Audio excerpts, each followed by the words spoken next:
সব সমস্যার সমাধান এবং দীর্ঘস্থায়ী সমাধান হচ্ছে নীরবতা। আপনি যদি সবকিছুর সমাধান খুব সহজেই পেতে চান, তাহলে আপনাকে চুপ থাকতে হবে। যদি আপনি চুপ থাকতে পারেন, কথা কম বলতে পারেন, দেখবেন আপনার কথার গুরুত্ব বেড়ে গেছে। মানুষের সামনে আপনার ভ্যালু মর্যাদা বেড়ে গিয়েছে। আজকের দিনে চুপ থাকা অনেক গুরুত্বপূর্ণ। মনে রাখবেন, চিৎকার করে কখনো সমস্ত প্রশ্নের উত্তর দেওয়া যায় না। চিৎকার করে কখনো মানুষের মন জয় করা যায় না। চিৎকার করে কখনো ভালোবাসা প্রকাশ করা যায় না। আপনি চিৎকার করে কখনো মানুষকে বোঝাতে পারবেন না আপনি তাকে কতটা ভালোবাসেন। আপনি কি চান এই পৃথিবীর সবার কাছে প্রিয় হতে? তাহলে চুপ থাকতে শিখে নিন। কম কথা বলতে শিখুন। এটা ঠিক, পৃথিবীর সবার কাছে আপনি প্রিয় মানুষ হতে পারবেন না। কিছু, কিছু মানুষের কাছে আপনি সবসময় অপ্রিয় হতেই হবে আপনাকে। সবার মন জয় করা সম্ভব না।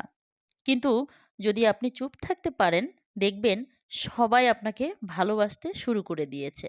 সবাই আপনার কথার গুরুত্ব দেওয়া শুরু করে দিয়েছে। আপনি যদি চান জীবনে কম সমস্যা হোক, জীবনটা জটিল না হোক, সহজ হোক, তাহলে কম কথা বলার অভ্যাস করে তুলুন। এই পৃথিবীতে সব প্রতিবাদ কথা দিয়ে করতে হয় না, কাজ দিয়ে করতে হয়।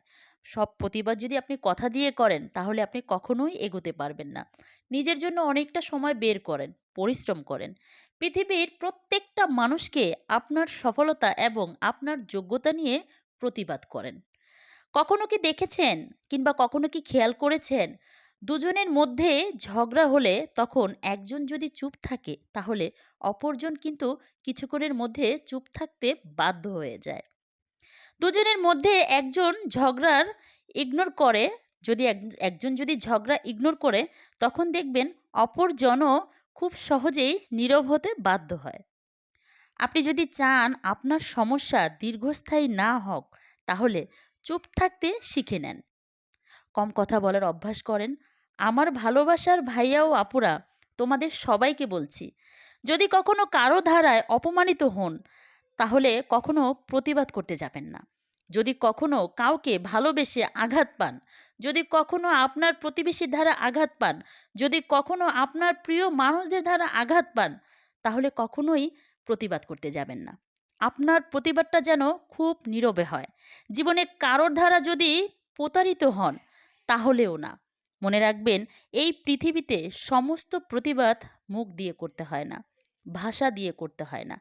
কিছু কিছু প্রতিবাদ কাজের মাধ্যমে প্রকাশ করতে হয়, নীরবে, চুপ থেকে, গোপনে, পরিশ্রম করে।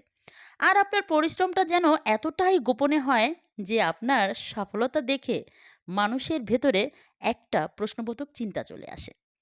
নিজের সফলতা এমন জায়গায় নিয়ে যান এবং নিজের পিছনে এতটাই সময় বের করেন যেন কারো কাছে আপনার কোনো প্রশ্নের উত্তর দিতে না হয়।